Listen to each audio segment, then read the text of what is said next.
Pine Valley, Montana, se extendía por las llanuras del norte como una fotografía de otra época.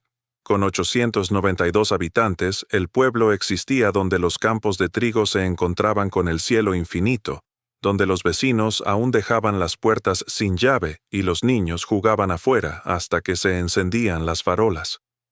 Era el año 1987 y nada había cambiado mucho en Pine Valley desde los años 50, salvo los coches y los precios en la tienda Henderson's. Por cierto, si alguna vez has experimentado desapariciones inexplicables o fenómenos extraños en tu comunidad, suscríbete y activa la campanita de notificaciones. Historias como esta nos recuerdan que a veces la realidad es más extraña de lo que imaginamos. Dale a me gusta si quieres saber más casos como este y comparte tus propias experiencias en los comentarios. La familia Whitmore vivía en la calle Maple, en una modesta casa de 2 pisos con revestimiento blanco y persianas azul oscuro. David Whitmore trabajaba como mecánico en el único taller mecánico del pueblo. Sus manos siempre estaban manchadas de grasa, por mucho que las frotara. Su esposa, Susan, daba clases de 3er grado en la escuela primaria Pine Valley, donde 23 niños, sentados en filas ordenadas, aprendían las tablas de multiplicar y las capitales de los estados. Llevaban 12 años casados, novios de la secundaria que nunca se habían ido de Montana ni querían hacerlo. Su hijo Jacob acababa de cumplir 9 años ese septiembre. Era un niño tranquilo, reflexivo de una forma que a veces preocupaba a Susan. Mientras otros niños corrían y gritaban durante el recreo, Jacob solía sentarse bajo el roble del patio de la escuela, dibujando en un cuaderno que llevaba a todas partes. Dibujaba principalmente animales, ciervos, águilas y lobos, con una precisión que parecía fuera de lugar para su edad.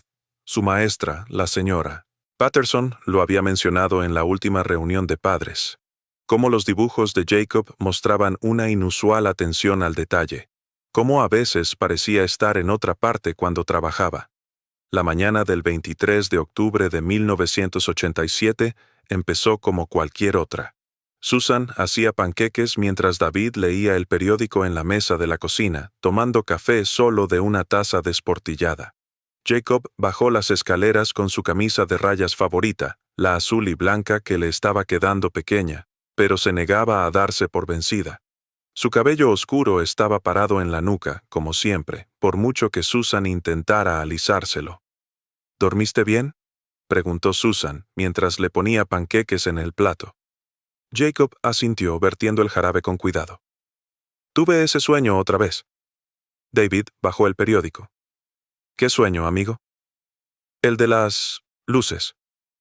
El tenedor de Jacob se detuvo a medio camino de su boca.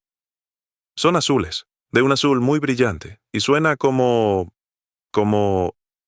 qué? Susan se sentó, con la preocupación arrugándole la frente. No sé, como un tarareo, pero más profundo. Me hace sentir los dientes raros. Dio un mordisco al panqueque, claramente indiferente a lo que había soñado. Susan y David intercambiaron miradas desde el otro lado de la mesa. Jacob llevaba unas 2 semanas teniendo estos sueños, siempre describiendo las mismas luces azules y el mismo zumbido extraño.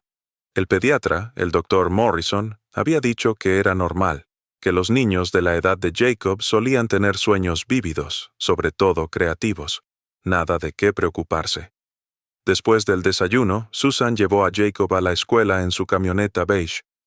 La mañana era fresca y despejada, de esos días de octubre en los que se podía ver el aliento y oler el humo de leña de las chimeneas lejanas. Le besó la frente antes de que saliera y lo vio caminar hacia el edificio de ladrillo con la mochila al hombro. «Te amo», llamó ella. Se giró y saludó, y su carita seria se transformó en una breve sonrisa. «Yo también te quiero, mamá». Esa fue la última conversación normal que Susan Whitmore tendría con su hijo. El día escolar transcurrió sin incidentes. Jacob se sentó a leer y a hacer matemáticas, se comió su almuerzo, medio sándwich de mantequilla de cacahuete y una manzana. Durante el recreo de la tarde, se sentó bajo su roble de siempre, dibujando en su cuaderno mientras los demás niños jugaban al kickball. La señora Patterson lo vio una vez. Lo vio dibujando lo que parecían patrones geométricos, círculos dentro de círculos, y no le dio importancia. A las 3:15 sonó el timbre del colegio. Los niños salieron del edificio en tropel al aire fresco de la tarde, charlando y gritando. Susan estaba aparcada en su sitio habitual, el tercer coche desde la entrada. Observaba el flujo de niños, esperando a que apareciera el pelo oscuro y la camisa a rayas de Jacob. Pasaron 5 minutos, luego 10. Susan salió del coche y observó a la multitud, que se iba dispersando.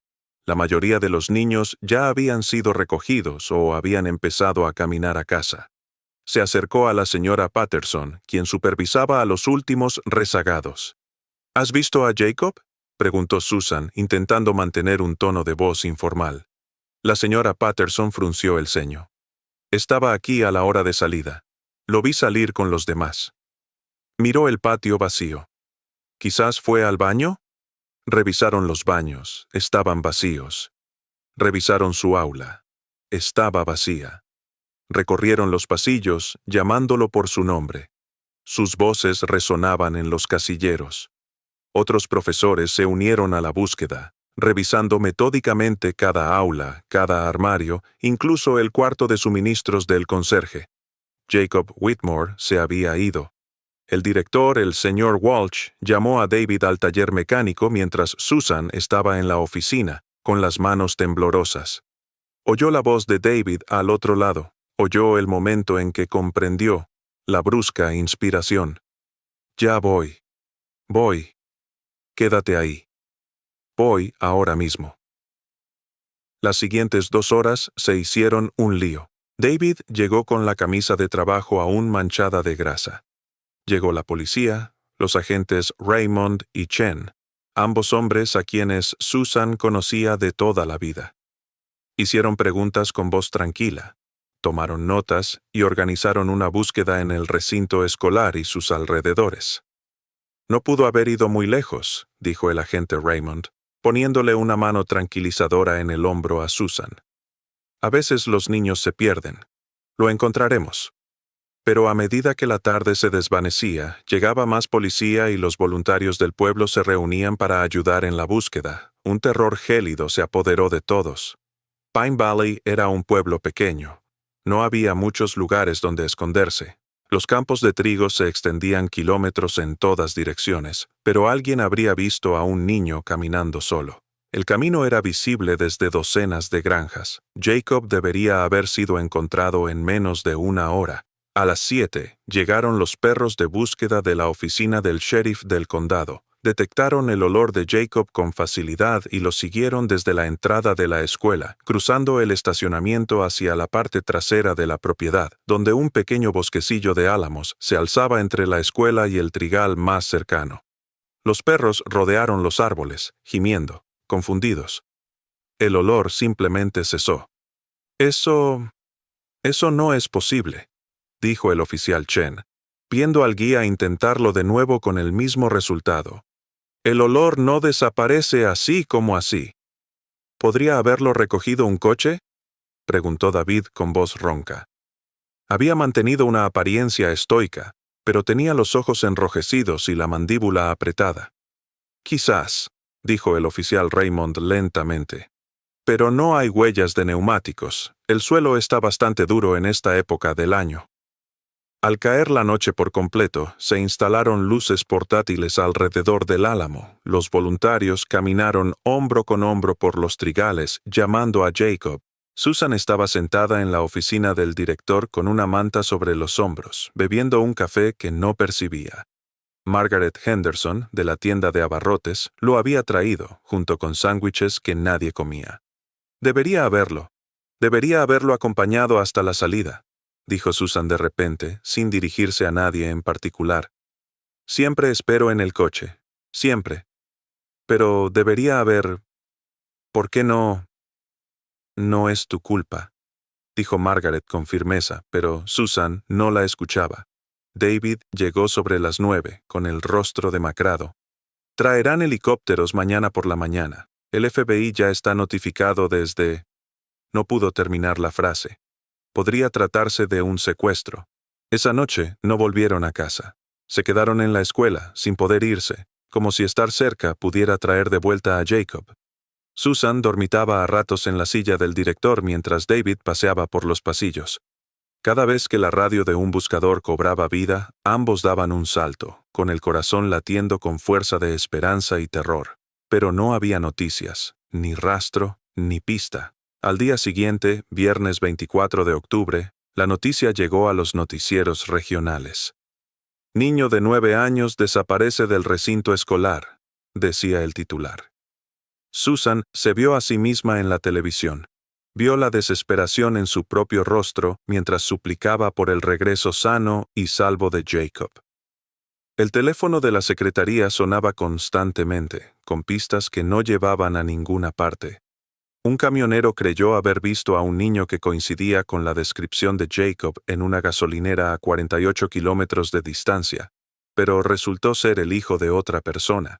Un granjero informó haber visto luces extrañas en el cielo la noche anterior, pero la policía lo descartó, probablemente como una aeronave de la base de la Fuerza Aérea 2 condados más allá. El pueblo de Pine Valley se transformó de la noche a la mañana. Donde antes había una confianza superficial, ahora había sospechas. Los padres acompañaban a sus hijos a la escuela, los vigilaban constantemente, cerraban puertas que nunca antes habían estado cerradas. Los vecinos se miraban de forma diferente. ¿Podría haber sido alguien de la zona? Cualquiera con un pasado, por insignificante que fuera, estaba bajo escrutinio. El viejo Bill Jeffries, arrestado por ebriedad y alteración del orden público 20 años atrás. Rick Patterson, sin parentesco con la maestra, contra quien una exnovia había presentado una orden de alejamiento. La policía interrogó a todos, investigando metódicamente a cada persona que había estado cerca de la escuela esa tarde. Para el sábado, el circo mediático ya había llegado. Camionetas de noticias de Billings y Great Falls estacionaron en la calle Maple. Los reporteros llamaban a las puertas, haciendo preguntas indiscretas. Uno intentó entrevistar a los compañeros de clase de Jacob mientras jugaban en sus patios, hasta que sus padres lo ahuyentaron. Susan y David dieron una conferencia de prensa en la comisaría, sentados tras una mesa con micrófonos, leyendo declaraciones preparadas mientras los flashes de las cámaras. Por favor. La voz de Susan se quebró. Si alguien ha visto a nuestro hijo, si alguien sabe algo, es solo un niño pequeño. Debe estar muy asustado. Por favor, tráiganlo a casa. La comunidad organizaba búsquedas a diario. Voluntarios conducían desde pueblos cercanos para ayudar.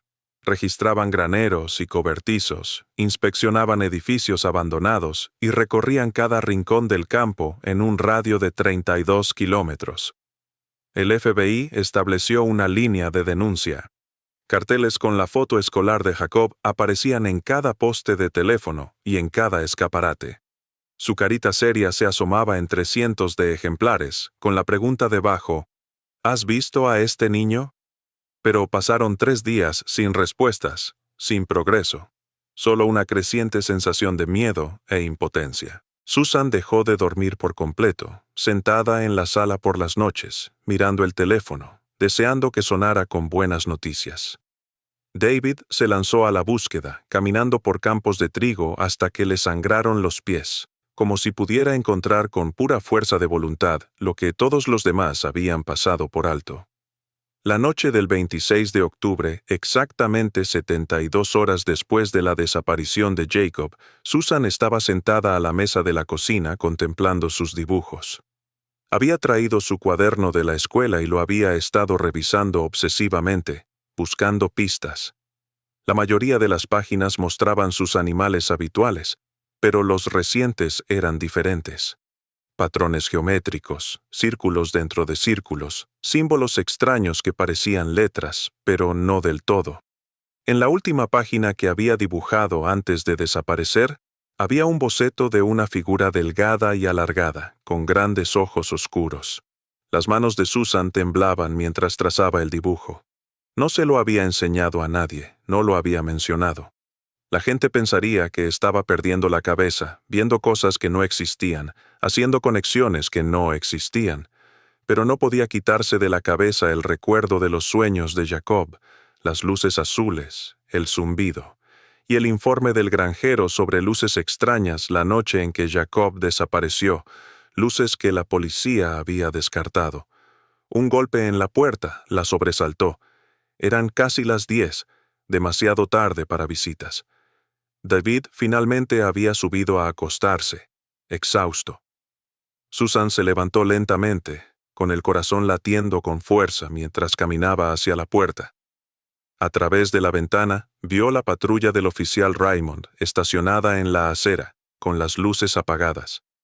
Ella abrió la puerta con manos temblorosas. El oficial Raymond estaba en el porche, con el rostro extraño bajo la luz amarilla. Detrás de él, vio a otros 2 oficiales.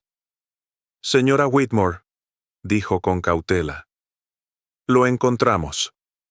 El mundo pareció tambalearse. Susan se agarró al marco de la puerta para apoyarse. Está vivo», dijo rápidamente el oficial Raymond. «Está vivo, pero Susan, hay algo para lo que debes prepararte». «¿Dónde está? ¿Puedo verlo?» «David», gritó desde arriba con la voz entrecortada. «David». «Está en el hospital», continuó el oficial Raymond. Salió del trigal hace 1 hora. La granja de los Henderson, a unos 13 kilómetros al norte.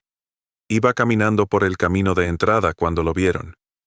David bajó las escaleras a toda velocidad con el pelo alborotado. «¿Está vivo?» «Jacob está vivo». «Sí, pero...» «Escúchenme, los dos». El agente Raymond entró, seguido por sus compañeros. «No está herido. Físicamente parece estar bien, pero dice cosas sin sentido y...» Hizo una pausa, visiblemente forcejeando. «Y tiene marcas en los brazos. Quemaduras, creen los médicos.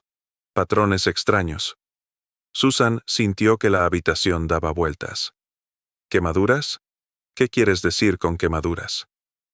«Parecen símbolos», dijo lentamente el oficial Raymond. «Símbolos geométricos precisos, como si los hubieran hecho a propósito. No sabemos cómo ni por qué. Los médicos lo están examinando ahora».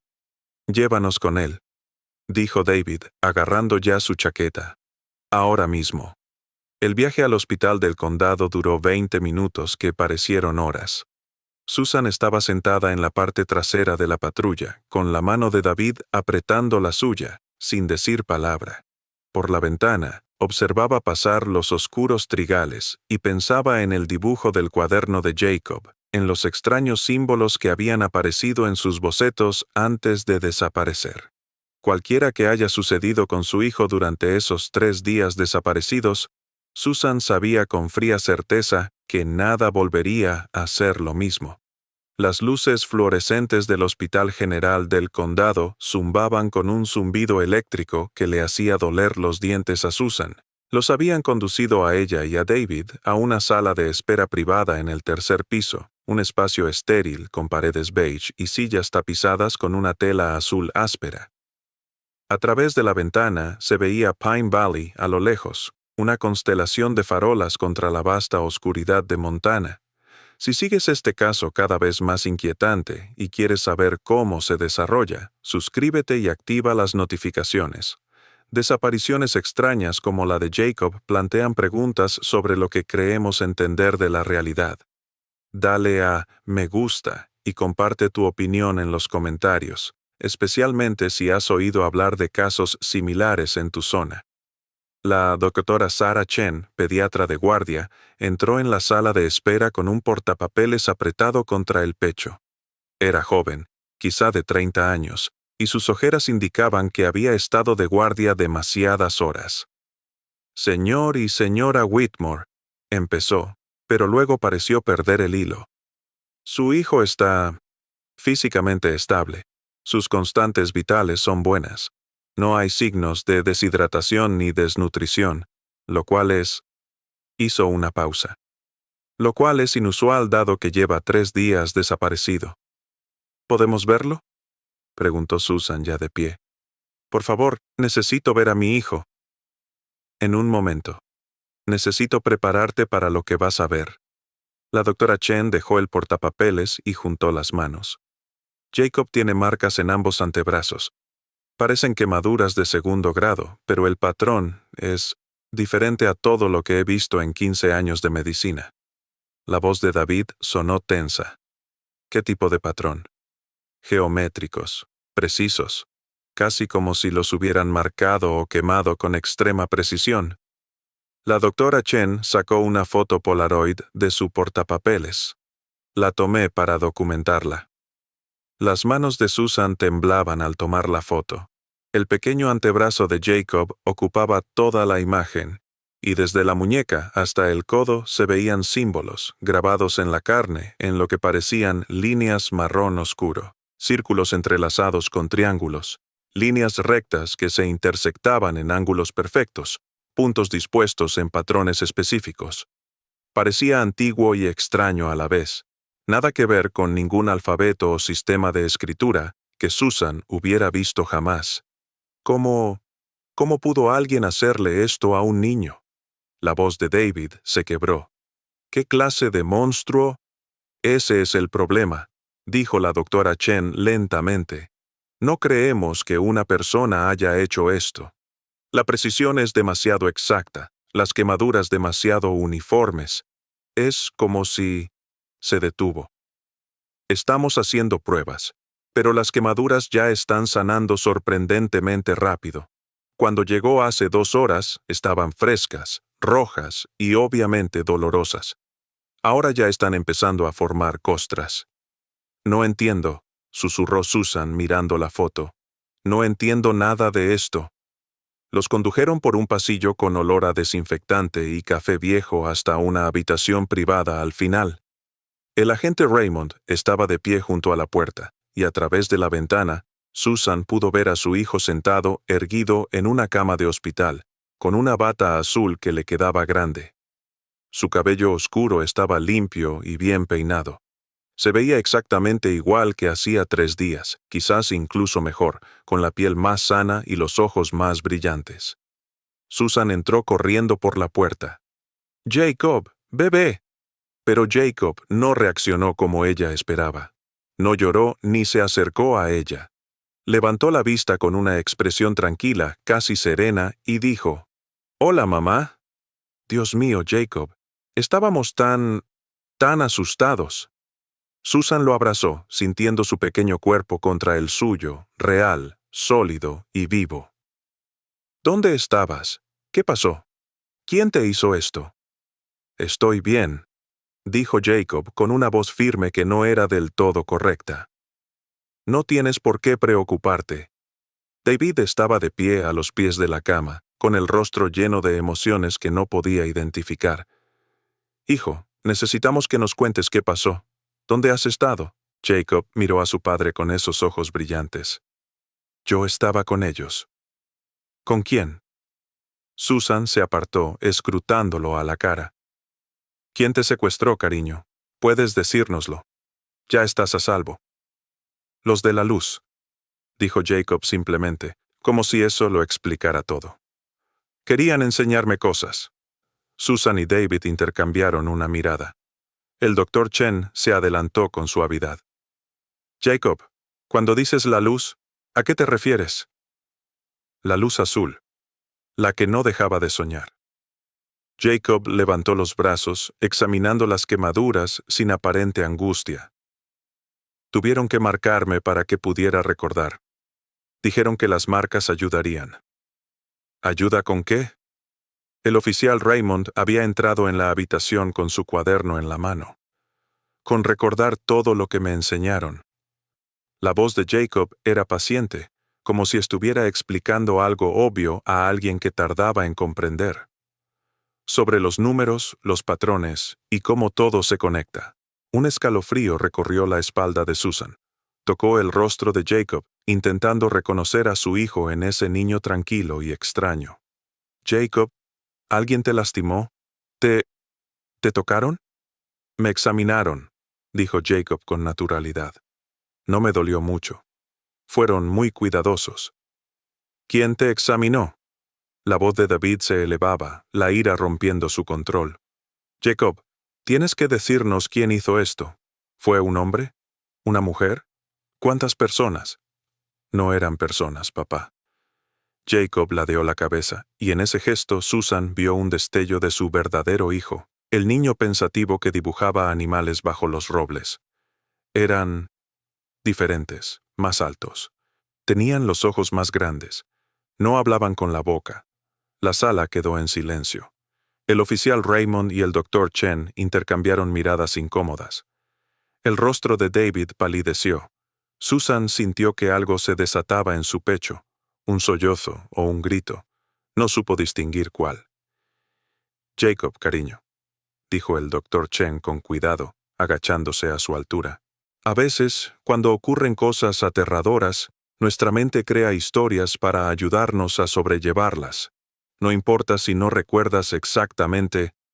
Lo recuerdo todo, interrumpió Jacob, mirándola a los ojos con una intensidad que hizo que el doctor se recostara. Recuerdo la sala de reconocimiento, la mesa y las luces. Recuerdo cómo se movían, como si flotaran, pero no realmente.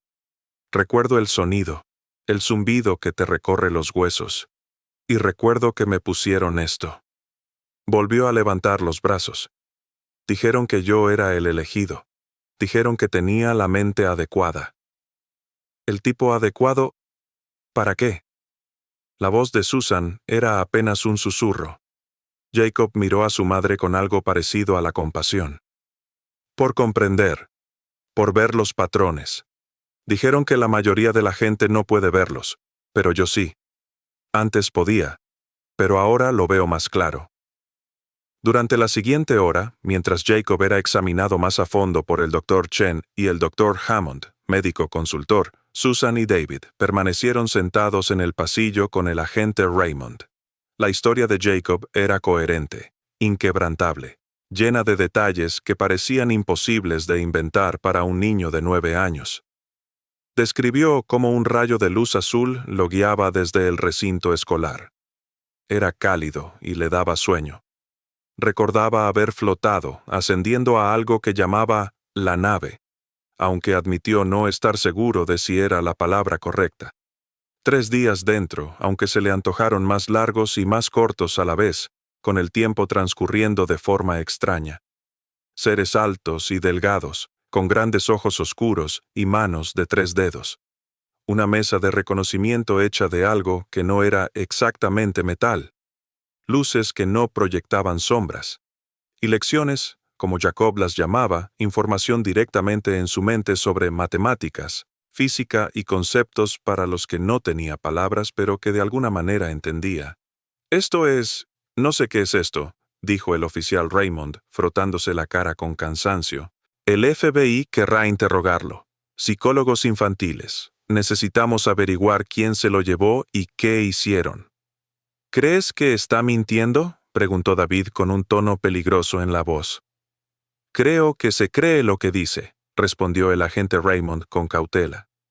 Pero David, tú sabes tan bien como yo que lo que describe es imposible. Entonces explica las marcas, dijo David con sequedad. Explica cómo está perfectamente sano después de 3 días desaparecido. Explica cómo sus zapatos no están sucios cuando supuestamente caminaba por campos de trigo. Explica todo esto. El oficial Raymond no tuvo respuesta. Cuando por fin les permitieron llevar a Jacob a casa temprano a la mañana siguiente, el sol apenas salía sobre los campos de trigo, tiñéndolos de oro y ámbar. El viaje de regreso a Pine Valley se sintió surrealista, con Jacob sentado en el asiento trasero tarareando suavemente para sí mismo, una melodía que Susan no reconocía. Se giraba constantemente para mirarlo, para confirmar que realmente estaba allí. Pero el pueblo al que regresaron no era el mismo que habían dejado. La noticia del regreso de Jacob se había extendido rápidamente, y con ella surgió una división que dividió Pine Valley por la mitad. Esa tarde, en la tienda general de Henderson, cuando Susan se detuvo a comprar alimentos, Escuchó a Betty Morrison susurrándole a Carol Wade en la sección de frutas y verduras. Escuché que lo encontraron vagando desnudo y completamente fuera de sí. Los padres se lo están inventando, respondió Carol en voz baja. Intentan ocultar algo. Quizás sepan quién se lo llevó. Susan apretó con más fuerza su cesta de la compra, fingiendo no oír. Pero en la caja, Margaret Henderson le apretó la mano. Mi hermana, en Billings, también vio luces esa noche, azules brillantes, flotando sobre los campos. No quería decir nada porque la gente pensaría que estaba loca, pero después de lo de Jacob, quizá no fuera una locura en absoluto. La división se profundizó durante los días siguientes. La mitad del pueblo creía que Jacob había sido abducido por un depredador, que sus historias sobre extraterrestres eran fantasías traumáticas o mentiras preparadas. La otra mitad murmuraba sobre ovnis y conspiraciones gubernamentales, sobre mutilaciones de ganado en el condado vecino hacía 3 años, sobre luces en el cielo que habían sido ignoradas durante décadas. El doctor Morrison, el pediatra que les había dicho que los sueños eran normales, visitó la casa al tercer día del regreso de Jacob. Examinó las quemaduras en privado en la habitación de Jacob, mientras Susan y David esperaban abajo. Al bajar, su rostro reflejaba preocupación. Esas marcas se están curando a un ritmo infernal. La cicatriz debería ser grave, pero ya se está desvaneciendo. Y la precisión, negó con la cabeza. Llevo 30 años trabajando con víctimas de quemaduras. Nunca había visto algo así. ¿Entonces le crees?, preguntó Susan. ¿Crees que sucedió lo que dice Jacob? El doctor Morrison guardó silencio un buen rato. Creo que ocurrió algo que no puedo explicar con la medicina convencional. ¿Qué fue ese algo? Su voz se fue apagando mientras se ponía el abrigo. Llévenlo a un especialista.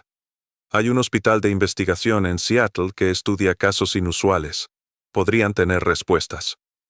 Pero antes de que pudieran concertar una cita, el comportamiento de Jacob empezó a cambiar de tal manera que a Susan se le heló la sangre. Una noche lo encontró en su habitación, sentado en su escritorio con papeles esparcidos por todas partes. Escribía ecuaciones, páginas y páginas de fórmulas matemáticas complejas que Susan jamás había visto. Cuando le preguntó qué hacía, Jacob levantó la vista con esa expresión demasiado tranquila. Calculando, dijo. Me enseñaron que los números funcionan de forma diferente a como dicen los profesores. El espacio no es plano, mamá. Se curva. Y el tiempo se parece más al agua que a una línea. Jacob, cariño, ¿dónde aprendiste esto? Te lo dije. Me enseñaron. Volvió a escribir moviendo el lápiz con precisión mecánica. Necesito recordarlo todo antes de que se desvanezca. Dijeron que se desvanecería si no lo escribía. Susan llamó a David desde el garaje. Juntos revisaron los papeles, llenos de símbolos y números sin sentido. David, que apenas se había graduado de la preparatoria, se dio cuenta de que estos superaban cualquier capacidad que su hijo de 9 años pudiera producir. Quizás vio esto en alguna parte, dijo David con voz débil. Un libro de texto o algo así. Pero ambos sabían que eso no era cierto. A la mañana siguiente, Susan encontró a Jacob en el patio trasero al amanecer, inmóvil, con la cara vuelta hacia el cielo.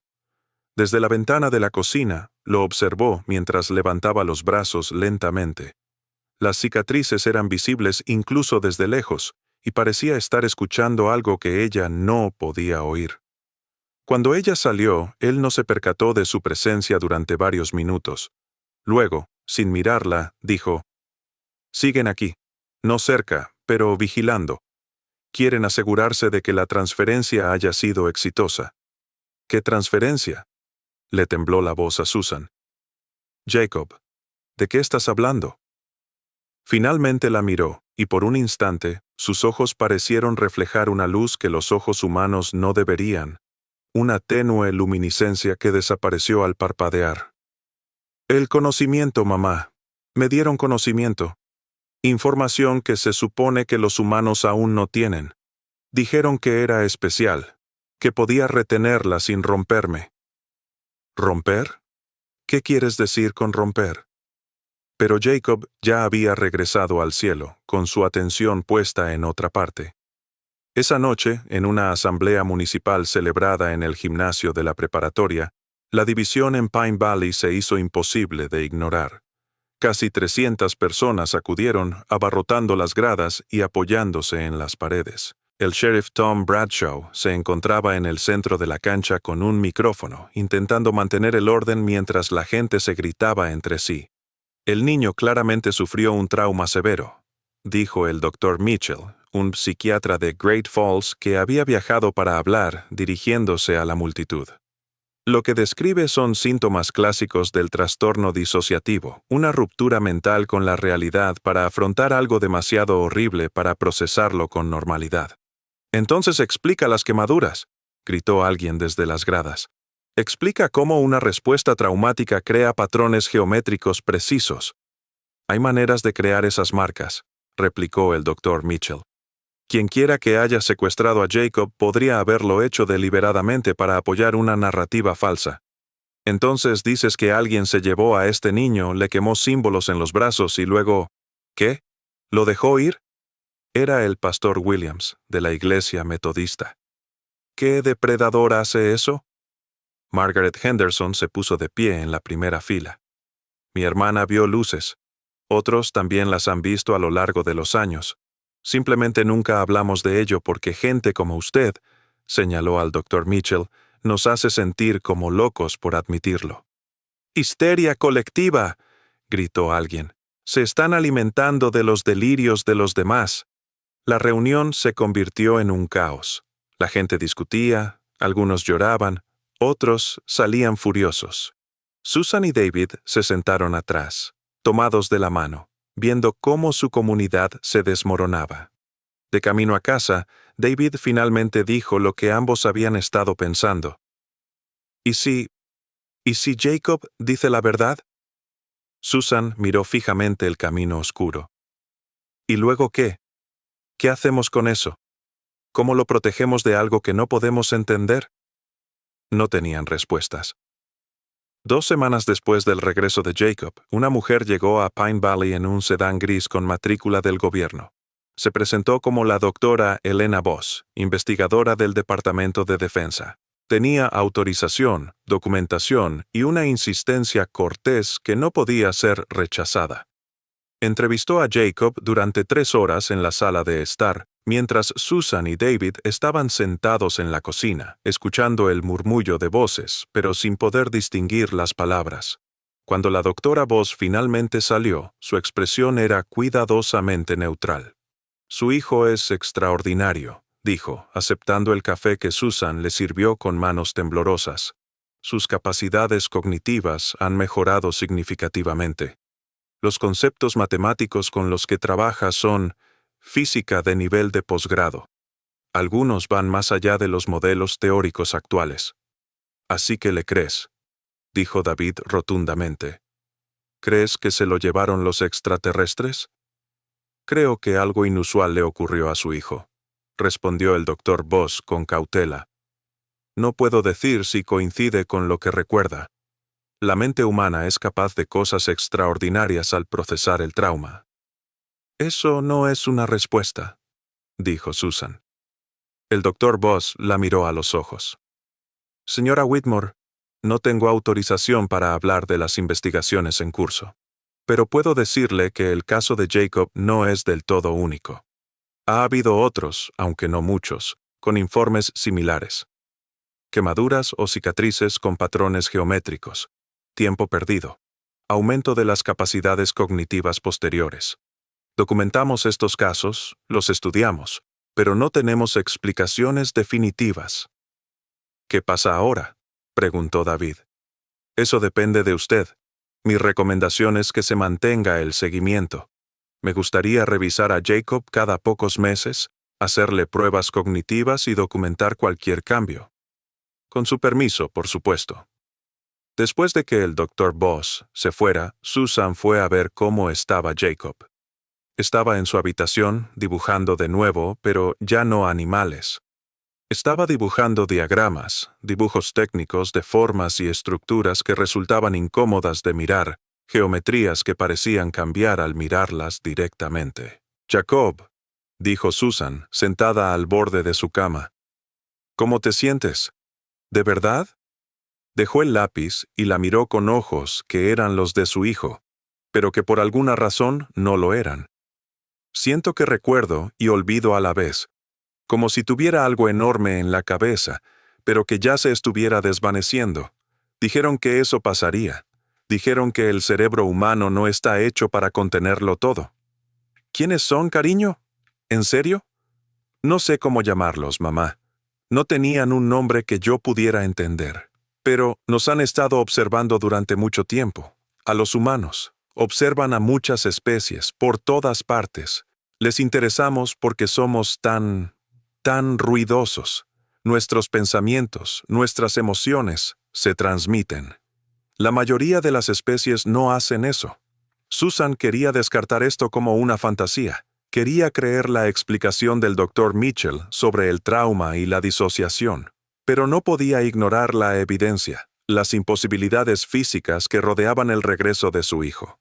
Esa noche, permaneció despierta mientras David roncaba suavemente a su lado. A través de la pared del dormitorio de Jacob, podía oírlo tararear esa extraña melodía, la que no reconocía. Y afuera, en algún lugar de la vasta oscuridad de Montana, imaginó luces flotando silenciosamente sobre los campos de trigo, observando, esperando, observando a la humanidad con intenciones que no podía siquiera imaginar. Las marcas en los brazos de Jacob seguían sanando, pero no desaparecieron por completo. Se desvanecieron hasta convertirse en cicatrices plateadas que reflejaban la luz de forma extraña, patrones geométricos que parecían tener profundidad más allá de la superficie. Y cuando Jacob las miró, esbozó una pequeña sonrisa secreta, como si leyera un mensaje que solo él podía entender. Habían pasado 6 meses desde aquella noche de octubre en que Jacob Whitmore emergió de la oscuridad con símbolos grabados en los brazos. Pine Valley se había asentado en una nueva normalidad incómoda. El pueblo estaba dividido pero funcionaba. La gente tomaba partido y se quedaba allí. Los Whitmore se habían convertido en parias para la mitad de la población y en santos para la otra mitad, según la historia que se creyera. Jacob había cambiado de maneras que iban más allá de las cicatrices físicas.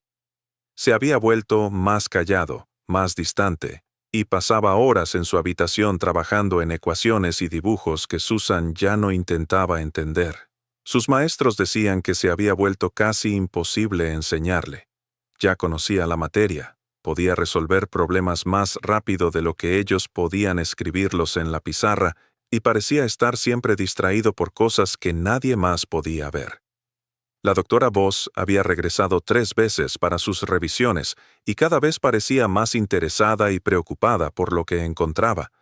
En su última visita, en marzo de 1988, trajo equipo especializado, un electroencefalógrafo portátil y algo que ella llamó un dispositivo de mapeo cognitivo, que parecía una gorra cubierta de sensores. Su actividad cerebral es sin precedentes, les dijo a Susan y David después de las pruebas. Los patrones sugieren vías neuronales que no deberían existir, conexiones que se forman más rápido de lo que podemos medir. Sea lo que sea que le haya pasado, ha cambiado fundamentalmente la estructura de su cerebro.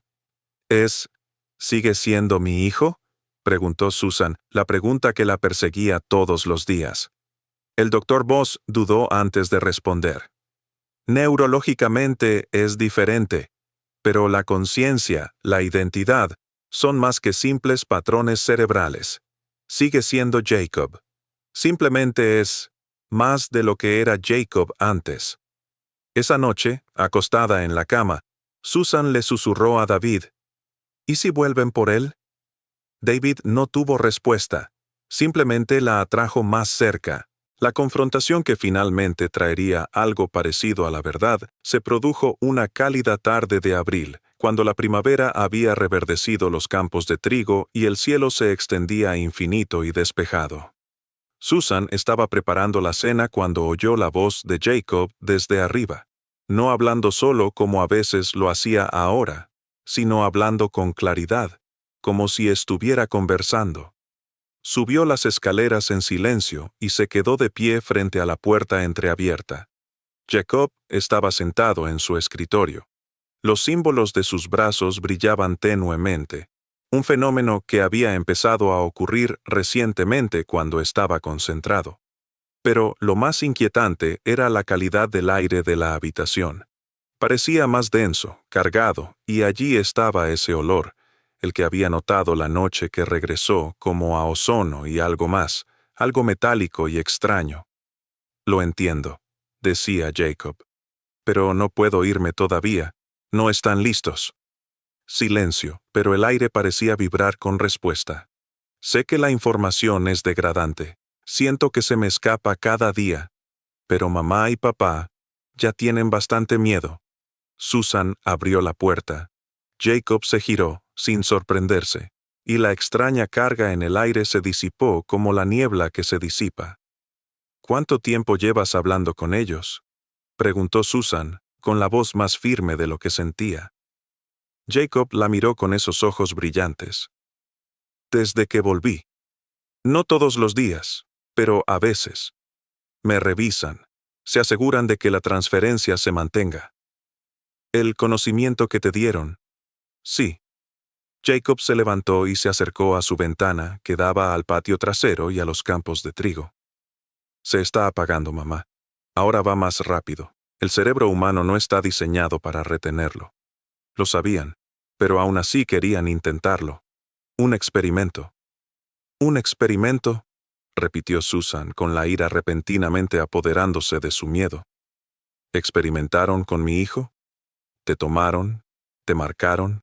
¿Te llenaron la cabeza de cosas que no puedes procesar y lo llamaron experimento?» «No pretendían hacer daño», dijo Jacob en voz baja.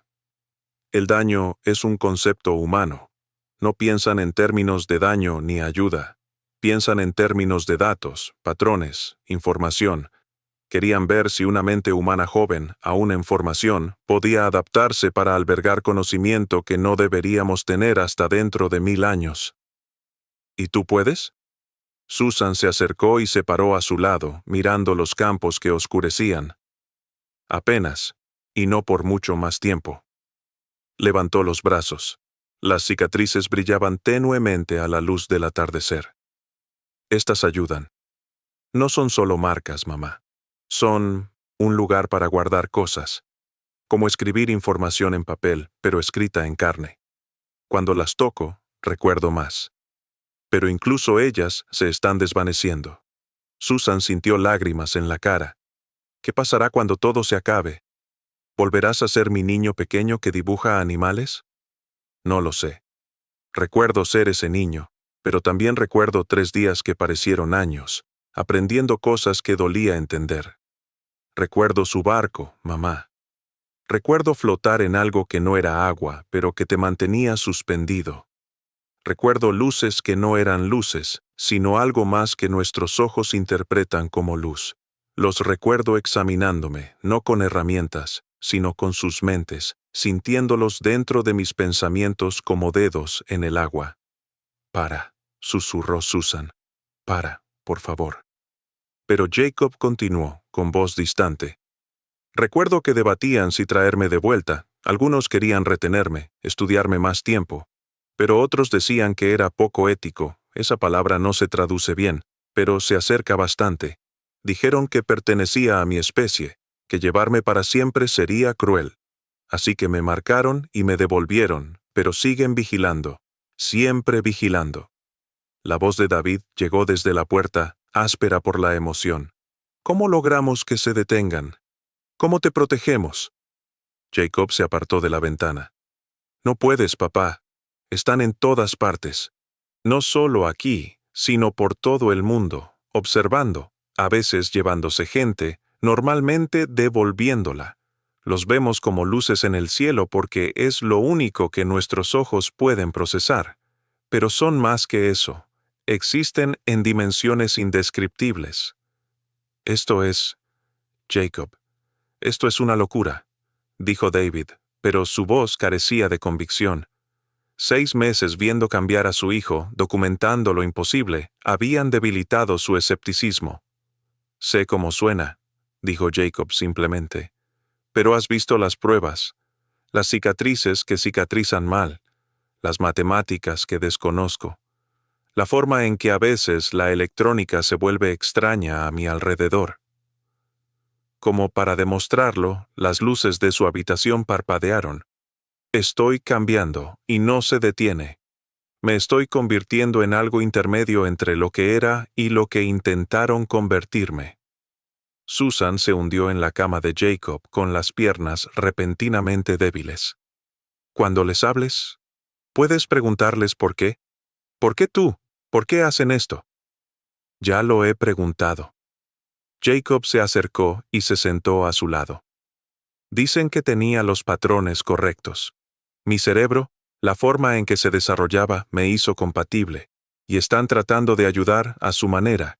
Creen que si un solo humano puede poseer este conocimiento, puede salvar la brecha entre donde estamos y donde podríamos estar, podría cambiar la trayectoria de nuestra especie, volvernos menos destructivos.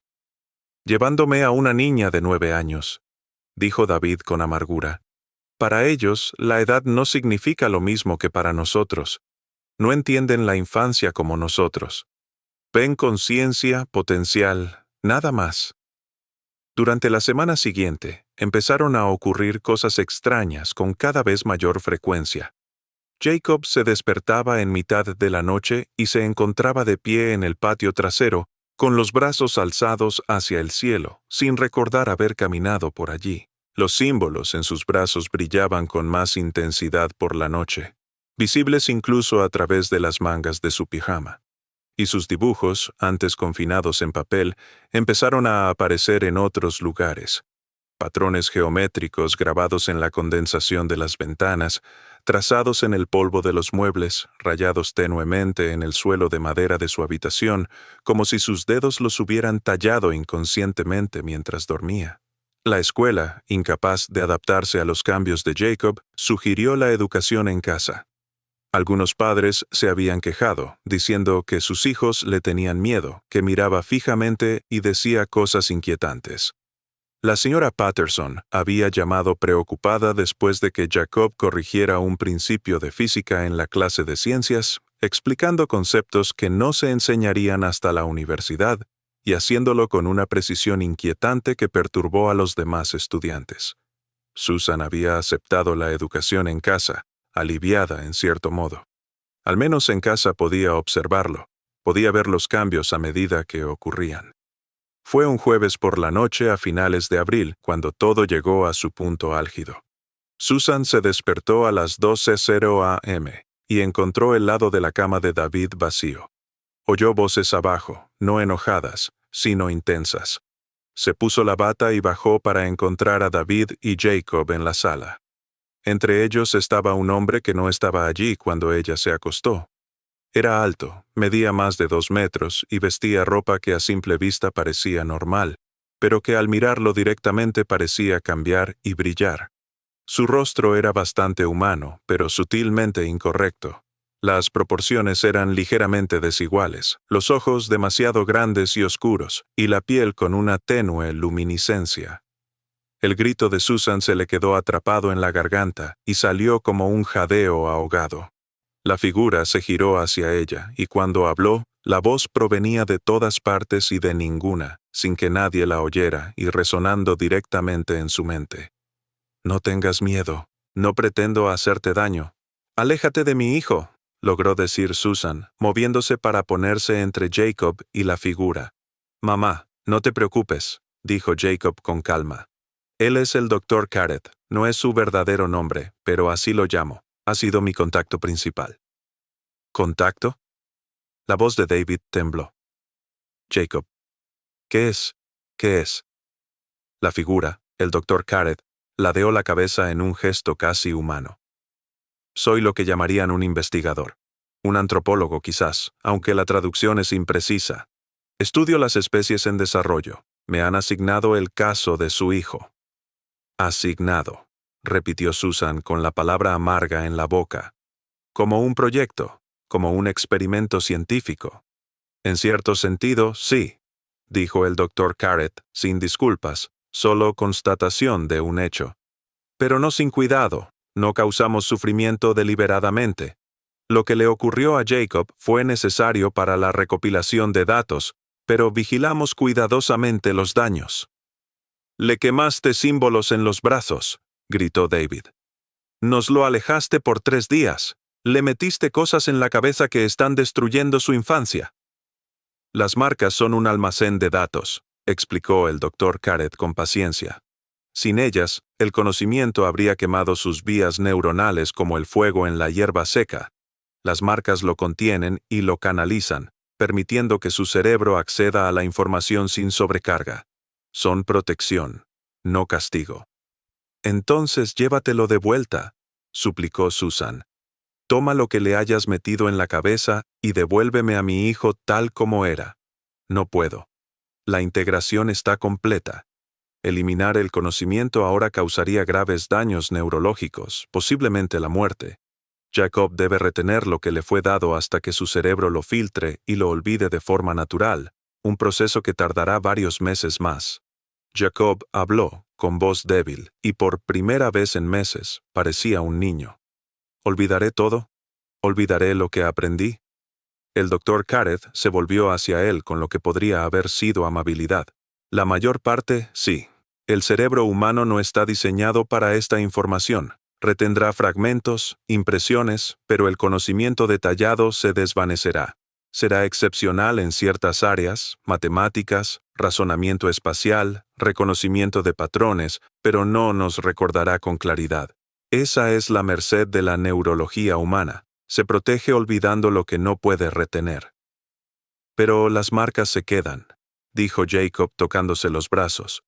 «Dijiste que son permanentes. Se desvanecerán hasta convertirse en cicatrices, pero sí, permanecen. Un recordatorio de lo que experimentaste. Y...» El doctor Carrett dudó ante la primera señal de algo parecido a la incertidumbre. «Un faro. Si alguna vez necesitamos encontrarte, las marcas nos permiten localizarte en cualquier lugar de tu planeta». «No», dijo David rotundamente. «Rotundamente no. No te lo vas a llevar otra vez». «La probabilidad de un segundo contacto es mínima», respondió el doctor Carrett. «El conjunto de datos de Jacob está completo. Rara vez necesitamos recuperar sujetos varias veces. Pero las marcas nos permiten monitorear su desarrollo y asegurar que la integración no cause problemas imprevistos a medida que envejece». Susan recuperó la voz, ahora más fuerte. «¿Qué te da derecho? ¿A quitarnos a nuestros hijos? ¿A cambiarlos? ¿A vigilarlos? ¿Qué te da derecho a jugar a ser Dios con vidas humanas?» Por primera vez, la compostura del doctor Carrett pareció cambiar. «No nos creemos dioses. Observamos, estudiamos, recopilamos datos. Su especie se encuentra en una coyuntura crítica. En los próximos 200 años, o se autodestruirán o evolucionarán más allá de sus limitaciones actuales. Nuestras observaciones nos ayudan a comprender qué camino tomarán. Sujetos como Jacob nos dan una idea del potencial y la adaptabilidad humanos. ¿Y si de todas formas vamos a destruirnos, para qué molestarnos?», preguntó David con amargura. «Porque el potencial nunca está predeterminado. Porque incluso una solamente portadora de conocimiento avanzado, aunque sea brevemente, crea ondas. Jacob olvidará los detalles, pero la experiencia lo moldeará. Podría convertirse en científico, artista, maestro, alguien que impulse la comprensión humana con pequeñas acciones. Esas pequeñas acciones se acumulan. Por eso hacemos esto». Jacob dio un paso adelante y miró la imponente figura. «¿Te volveré a ver?» «Poco probable. Mi investigación se centra en otros temas, otros mundos». Pero Jacob, el doctor Carrett, se arrodilló, acercando su extraño rostro al del niño. «Lo que experimentaste fue real. Cuando los recuerdos se desvanezcan y te digan que fue un trauma o un delirio, recuerda que la verdad no se determina por lo que otros creen. Fuiste elegido porque tu mente era excepcional. Esa excepcionalidad permanece, sin importar lo que olvides. Entonces el doctor Careth se puso de pie, y el aire comenzó a cargarse con esa extraña energía que Susan había sentido en la habitación de Jacob. Me voy ahora. La angustia que este contacto causa supera su valor. Jacob seguirá desapareciendo hacia su estado normal durante los próximos 4 a 6 meses. Las marcas desaparecerán. Llevará una vida prácticamente normal. Mayormente, Susan captó el calificativo. Siempre será ligeramente diferente.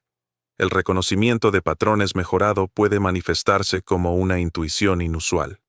Puede tener sueños sobre cosas que no debería recordar. En raras ocasiones, puede experimentar momentos de claridad donde fragmentos del conocimiento regresan brevemente. Estos son inofensivos, meros ecos. La figura comenzó a brillar, volviéndose translúcida. Si te consuela saberlo, Jacob fue tratado con cariño. No te odiamos, no te amamos. Te observamos, como tú observarías a las hormigas construyendo colonias. Pero no destruimos sin causa, ni causamos dolor sin propósito. ¿Eso se supone que nos consuela?, preguntó David. No. La voz del doctor Careth se fue apagando. Supongo que no, pero es la verdad, que es más de lo que su especie suele ofrecerse mutuamente. Y entonces se fue, simplemente ausente, como si nunca hubiera estado allí. Los tres Whitmore permanecieron en su sala de estar, mientras el reloj marcaba con fuerza en el silencio. «Eso», empezó Susan. «¿De verdad pasó eso?» «Sí», dijo Jacob con cansancio. Parecía pequeño otra vez, joven, un niño de 9 años en pijama con dinosaurios. Vino porque se lo pedí. Quería que lo vieras, que supieras que no era producto de mi imaginación. Pero no creo que haya servido de nada, ¿verdad?» Susan lo abrazó con fuerza. «No, cariño, no ayudó. Lo hizo más real, lo cual es, de alguna manera, peor». Durante los meses siguientes, a medida que la primavera se transformaba en verano y el verano en otoño, Jacob empezó a recuperar algo parecido a la normalidad. Los símbolos de sus brazos se atenuaron hasta convertirse en cicatrices plateadas que aprendió a ocultar bajo mangas largas. Las matemáticas se volvieron menos imposibles, más avanzadas para su edad. Los extraños momentos de claridad cristalina se presentaban con menos frecuencia. Para su 10º cumpleaños, en septiembre, volvía a dibujar animales, caballos y águilas, que eran extraordinarios, pero no imposibles. Se reía de los chistes, jugaba con otros niños, se quejaba de las tareas. El pueblo, poco a poco, dejó de dividirse por él, y la intensidad del debate se desvaneció a medida que otras preocupaciones cobraron prioridad. Pero Susan sabía, y David sabía, que su hijo había cambiado para siempre. Lo veían en los momentos en que se detenía a mitad de frase, con la mirada perdida como si escuchara algo lejano. Lo veían en cómo los aparatos electrónicos aún fallaban de vez en cuando a su alrededor. Lo veían en sus pesadillas, cuando se despertaba jadeando ante la luz azul, las mesas de exploración y seres con ojos como pozos infinitos. La doctora Voss vino por última vez en octubre, exactamente 1 año después de la desaparición de Jacob. Le realizó pruebas, le tomó medidas y después se reunió con Susan y David. «Los cambios neuronales se están estabilizando», informó. «Su cerebro está volviendo a patrones más normales, aunque siempre mostrará una mayor actividad en ciertas áreas. El conocimiento que le dieron se está fragmentando, volviéndose inaccesible. Dentro de unos meses, será como intentar recordar un sueño de la infancia. Sabes que lo tuviste, pero los detalles se han perdido». «¿Está bueno?», preguntó Susan. «Significa que tendrá la oportunidad de una vida normal, mejorada, pero normal». La doctora Voss cerró su carpeta. «Oficialmente, mi departamento cierra este caso. Extraoficialmente, seguiré monitoreando los informes. Casos como el de Jacob no suelen repetirse, pero los documentamos cuidadosamente. Hay otros, dispersos por todo el mundo, personas marcadas y devueltas. La mayoría vive vidas normales. Las cicatrices se desvanecen. Los recuerdos se desvanecen. La vida continúa. Después de que el Dr. Voss se fue, Susan fue a la habitación de Jacob, donde él estaba haciendo su tarea. Problemas comunes de matemáticas de cuarto grado. Lo observó un momento, a su hijo, a su extraño, cambiado y precioso hijo. Jacob, dijo en voz baja, si pudieras volver atrás, sabiendo todo lo que pasó, ¿aún querrías ver qué había en esa luz azul? Lo pensó un buen rato antes de responder. No sé, mamá. Lo que me mostraron fue hermoso y terrible. Entendí cosas que parecían ver el universo entero de una vez. Pero también perdí algo, la capacidad de ser simplemente un niño. Así que tal vez no. Quizás huiría de la luz si pudiera volver a empezar. Pero no puedes, dijo Susan suavemente. No, ninguno de nosotros puede. Se tocó las cicatrices de los brazos, ahora ocultas bajo la camisa. Pero sigo siendo yo, mamá. Diferente. Pero sigo siendo yo. Eso tiene que bastar. Y fue suficiente, o tenía que serlo porque no había otra opción. Los Whitmore aprendieron a vivir con lo sucedido, a desenvolverse en un mundo que les había mostrado horrores y maravillas a partes iguales. Años después, cuando Jacob estudiaba astrofísica en la universidad, realizando un trabajo que sus profesores calificaban de revolucionario, a veces se despertaba en mitad de la noche con el sabor a ozono en la boca y un leve zumbido que le recorría los huesos. Se tocaba las cicatrices plateadas de los brazos, que seguían allí después de tantos años, aún guardando fragmentos de conocimiento que casi podía recordar, pero nunca del todo. Y en algún lugar, en la vasta oscuridad entre las estrellas, seres que pensaban en dimensiones para las cuales los humanos no tenían palabras, tomarían nota del punto de datos, marcarían el archivo como completo y pasarían al siguiente tema en su interminable estudio de una especie al borde de la extinción o la trascendencia. La decisión habían decidido hacía tiempo, no les correspondía a ellos. Solo podían observar, registrar y esperar a ver qué camino tomaría la humanidad. En Pine Valley, Montana, la vida continuaba. Los campos de trigo se tornaban dorados cada otoño. Los niños jugaban en los patios mientras se encendían las farolas, y a veces, en noches despejadas, cuando las estrellas parecían especialmente brillantes, la gente alzaba la vista y se preguntaba qué los observaba desde más allá de la oscuridad, y si esa mirada era malévola, benévola o simplemente indiferente. La fría mirada de la ciencia observando especímenes en un vasto e incomprensible experimento. Si esta historia te resonó, si alguna vez has mirado el cielo nocturno y te has preguntado qué nos devuelve la mirada, deja un comentario compartiendo tu opinión. ¿Tú o alguien que conoces ha experimentado algo inexplicable? Comparte tu historia abajo. Y no olvides darle a me gusta y suscribirte para ver más casos que desafían todo lo que creemos saber sobre la realidad. A veces la realidad no solo supera la ficción, sino que es más extraña de lo que somos capaces de imaginar.